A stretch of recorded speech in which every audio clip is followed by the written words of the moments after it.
میرے دوست ہیں کراچی رہتے ہیں، ایک بار ان کی کالز آئی، مفتی صاحب بات، ایک کال دوسری کئی کالز آئیں، جب میں فارغ ہوا میں نے رابطہ کیا، جی فرمائیں، کہنے لگے میرے ایک دوست ہیں راول پنڈی میں، وہ مجھے بتا رہے ہیں کہ آپ کے سٹی ڈی اے خان میں ان کے کزن رہتے ہیں، ان کے کزن کا جو والد ہے وہ والد صاحب منکر حدیث ہے، وہ حدیث کو نہیں مانتا، اس کی کوئی دلیلیں ہیں، کچھ اس کے اعتراضات ہیں، کچھ اس کے آبجیکشنز ہیں، کچھ اس کے سوالات ہیں، ان سوالات کو حل کر دیں۔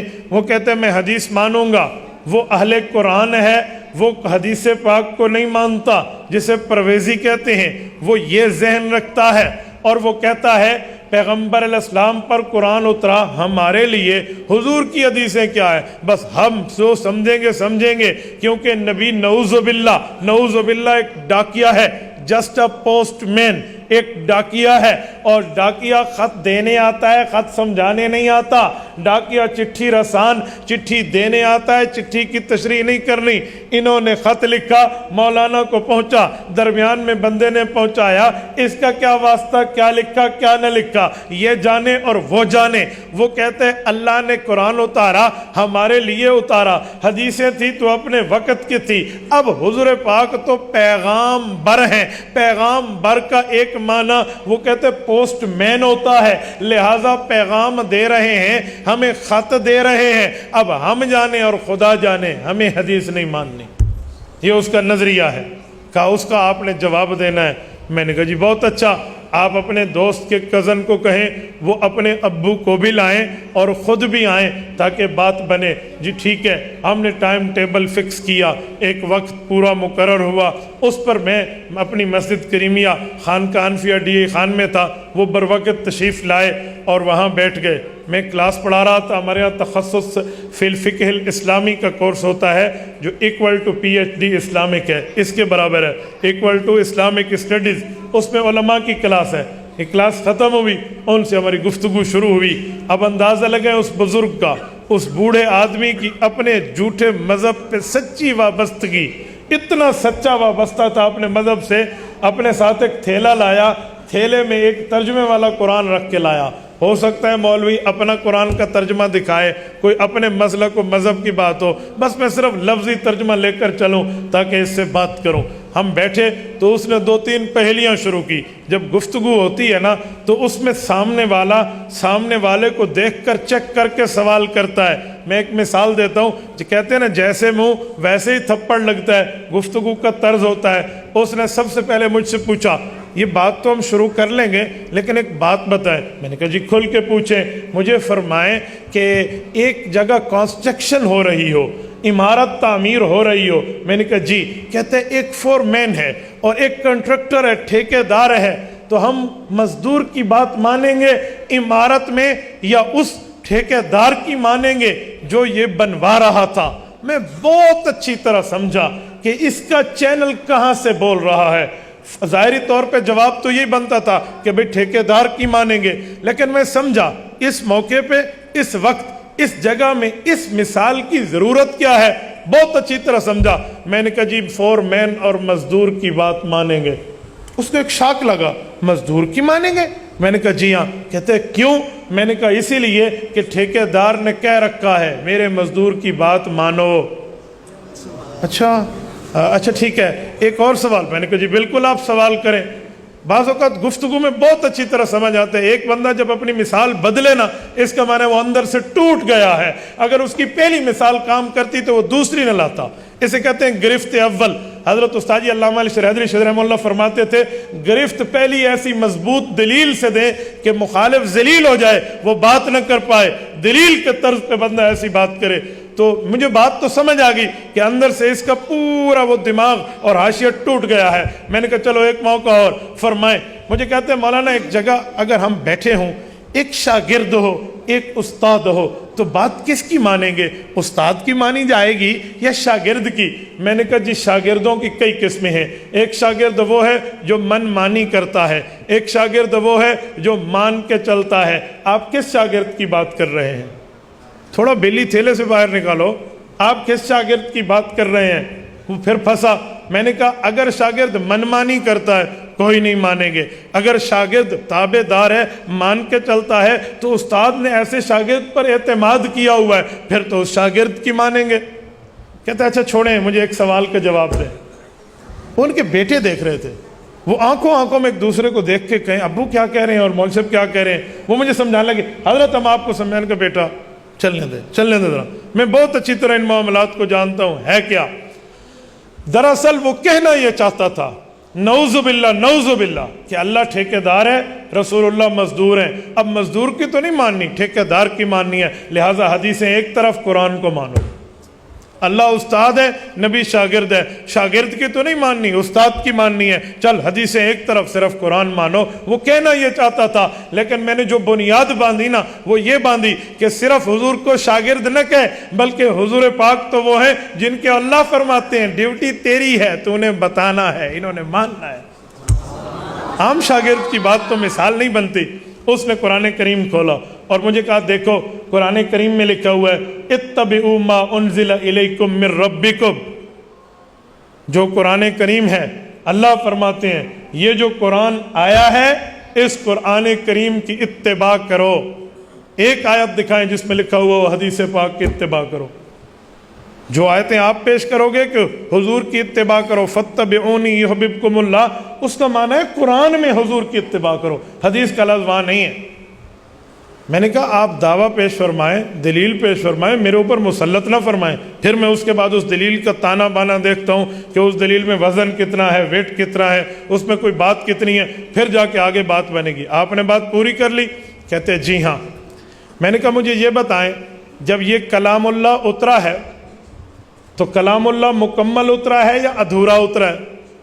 کہتے جی مکمل اترا ہے۔ تو میں نے کہا مکمل اترا ہے، قرآن کریم میں لکھا ہوا ہے رسول اللہ ادھوری بات بھی فرمائیں، وہ قرآن کریم سے ہٹ کے ہے تو وہ بھی اللہ کے حکم سے فرماتے ہیں، چہ جائے کہ پوری بات حضور فرما دیں۔ کہاں لکھا ہوا ہے؟ میں نے کہا میں ایک بات کر رہا ہوں، آپ کے علم میں ہے تو ہاں کریں، نہیں ہے تو نہ کریں، پھر میں پڑھوں گا۔ مخالف کو تھوڑا جیب دیکھنا چاہیے نا، یہ جو آپ پیس سینٹر میں آئے ہو خریداری کے لیے، آپ کی جیب میں کچھ ہے؟ آپ کو تو انارکلی ہونا چاہیے، آپ کس اسٹینڈرڈ پہ ٹھہرے ہیں؟ تھوڑا گفتگو میں سامنے والے کو دیکھا جاتا ہے اس کی حیثیت کتنی ہے۔ میں نے کہا جی بھائی بات اپنی جگہ، میں آیت پڑھ دوں گا، آپ کے علم میں ہے؟ کہتے جی نہیں ہے۔ میں نے کہا جی بسم اللہ، آؤ قرآن کریم سامنے رکھو، سورۃ نجم آیت نمبر 3 آیت نمبر 4، رب کائنات ارشاد فرماتے ہیں وما ينطق عن الهوى ان هو الا وحی یوحی، پیغمبر بولتا ہے اپنی مرضی سے نہیں، ہماری مرضی سے۔ بولنے کو عربی میں کلام کہتے ہیں۔ اللہ کو فرمانا یوں چاہیے تھا بظاہر وما یتکلم عن الہوی، پیغمبر بولتا ہے ان هو الا وحی یوحی، اللہ کی وحی سے۔ رب نے یوں نہیں فرمایا، فرمایا وما ینطق عن الہوی، ایک کلام ہوتا ہے، ایک نطق ہوتا ہے، ایک کلام ہوتا ہے، ایک منطق ہوتا ہے، اس میں بہت فرق ہے۔ کلام کہتے ہیں کمپلیٹلی سینٹنس، مکمل جملہ، اور نطق کہتے ہیں انکمپلیٹلی سینٹنس، نامکمل جملہ۔ نطق اسے کہتے ہیں جو سمجھ آئے، نطق اسے کہتے ہیں جو سمجھ نہ آئے۔ علمنا منطق الطیر، قرآن نے پرندے کی بولی کو بھی نطق کہا ہے، وہ تو ہر بندہ نہیں سمجھ سکتا۔ میں نے کہا قرآن پورا اترا، جو پورا جملہ رب کہہ دے وہ تو ہے ہی اللہ کی طرف سے۔ میرے پیغمبر کی حدیث کا شان یہ ہے وہ پوری بولے تب بھی مانو، ادھوری بولے تب بھی مانو، ورنہ قرآن حضور ادھورا پہنچاتے تھے، پورا پہنچاتے تھے۔ وہ تو عام گفتگو میں ہوتا ہے پوری بات کرو یا ادھوری بات کرو، قرآن کی گفتگو میں ادھوری بات کا کیا مطلب؟ اب اس کے ہاتھ کے طوطے تھوڑے اڑنا شروع ہوئے۔ نہیں مولانا اصل میں اس آیت کا تھوڑا مطلب سمجھے۔ میں نے کہا نا نا نا نا نا، مطلب تو سمجھنا ہوتا تو آپ تفسیر لاتے، آپ ترجمہ لائے ہیں، مطلب کے پاس آپ نہیں جائیں گے، آپ تو لفظوں کے پاس جائیں گے۔ مطلب پہ جائیں گے تو سب سے بڑا مطلب اللہ کے رسول نے دیا ہے، ہم نے وہ نہیں ماننا، تیرا مطلب مانوں؟ جی نہیں، مطلب نہیں، مجھے ورڈ چاہیے، مجھے لفظ چاہیے، قرآن کے الفاظ میں منشن چاہیے، بات وہ بات کرنا مطلب نہیں ہے۔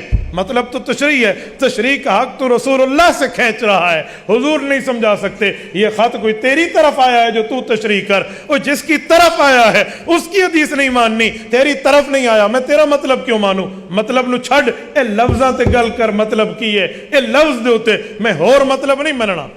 اب بات کہاں چل سکتی؟ اچھا ایک جملہ کہو، میں نے کہا جی کہہ دیں۔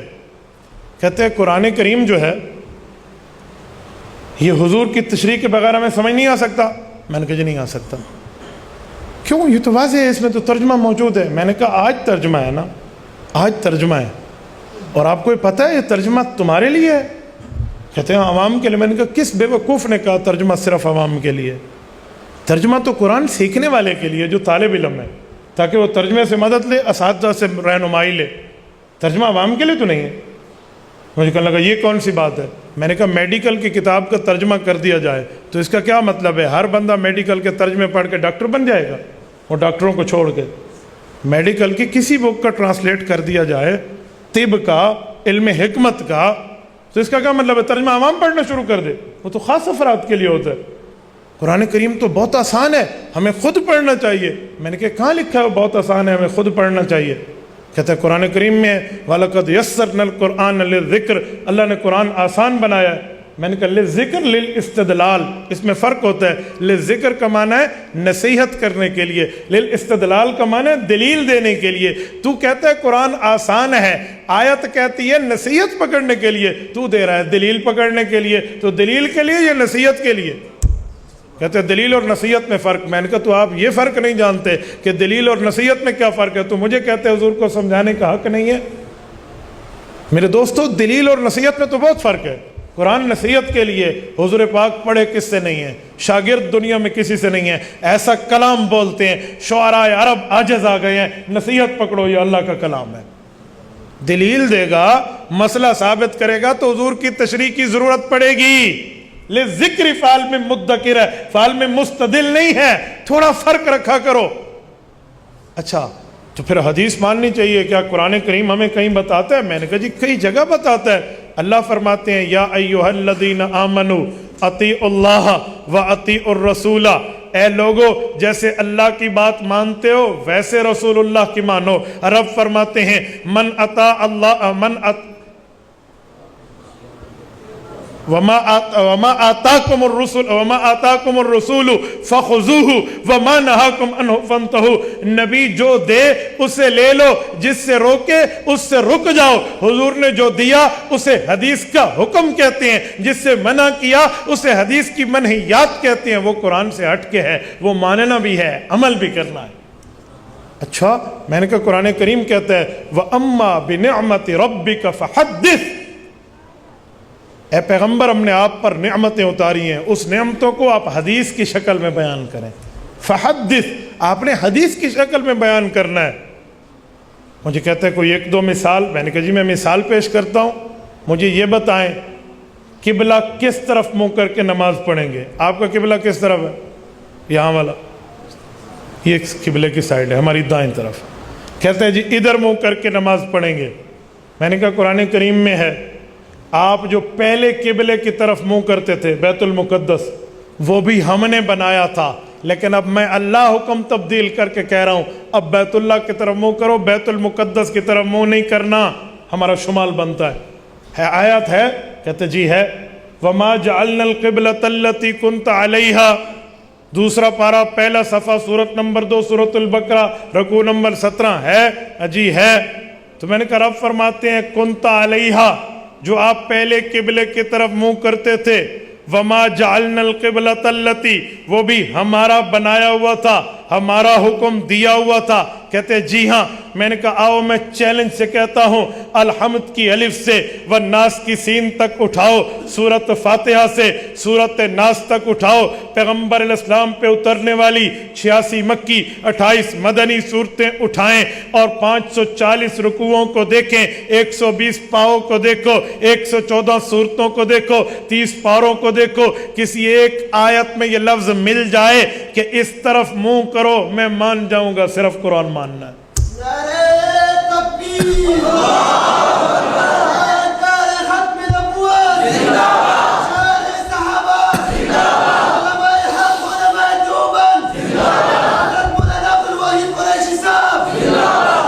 کسی ایک آیت میں دکھائیں اللہ نے فرمایا ہو ادھر منہ کرو، کیونکہ رب کہہ رہے ہیں جو پہلا قبلہ تھا وہ میں نے بنایا تھا، پہلا کون سا تھا، کہاں بنایا تھا، یہ حکم قرآن میں ہے، تو دکھا دے میں مان لیتا ہوں، اور اگر نہیں ہے تو رب کس کی بات کر رہے ہیں؟ بہت پریشان ہوا، بہت پریشان۔ میں نے کہا اس کا حل کیسے نکلے گا؟ تفسیر ضرورت کے وقت سمجھی جا سکتی ہے۔ میں نے کہا جی نہیں، مفسر خود اپنی طرف سے تفسیر سمجھانے کے لیے مثال دے، وہ مانی جا سکتی ہے۔ جس نبی پر قرآن اترا ہے اس کو تو سمجھانے کی اجازت ہی نہیں ہے۔ مفسر کوئی آسمان سے اترا ہے؟ یہ کوئی آب زمزم سے دھو کر اس کو نیچے اتارا گیا، مشک عنبر زعفران کافور سے غسل دیا گیا، اس کو مانو نبی کو نہ مانو؟ کیوں؟ میں نے کہا مجھے آیت دکھائیں کہاں ہے یہ قبلے کا حکم۔ اب اس کا زوم ٹوٹا، کہنے لگا پھر کیا؟ میں نے کہا لا محالہ حدیث پہ جانا پڑے گا، لا محالہ حدیث پہ جانا پڑے گا۔ ایسی کئی مثالیں ہیں، یقین مانیں آپ ایسی کئی مثالیں قرآن کریم کی تشریح سے دیکھ سکتے ہیں۔ میں آپ کو علماء کے لیے ایک بطور ایک نشاندہی ایک بات کروں، حضرت علامہ ضیاء الرحمن فاروقی شہید رحمہ اللہ فرماتے تھے بڑی بڑی لائبریریوں پہ علامہ Khalid Mahmood P H D London دامت برکاتہم کی 2 کتابیں بھاری ہیں، بڑی بڑی لائبریریوں پہ۔ فرماتے وہ 2 کتابیں آثار الحدیث جلد اول، آثار الحدیث جلد دوم۔ میرے بھائی دوستوں، بزرگو یہ تھے مفتی عبدالواحد قریشی صاحب، جو آپ حضرات کے سامنے کس طرح انہوں نے ایک منکرین حدیث کے دلائل کو توڑا اور کس طرح اس کو ایک علم سے آراستہ کیا۔ تو ہمارے چینل پر انشاءاللہ آپ کو اسی طرح مزیدار ویڈیوز ملتی رہیں گی جو آپ کے علم میں اضافہ کریں گی۔ تو اجازت دیجیے اپنے بھائی کو، اور لائک کریں، سبسکرائب کریں ہمارے چینل کو، تاکہ ہماری ہر نئی آنے والی ویڈیو آپ تک آسانی کے ساتھ پہنچ سکے۔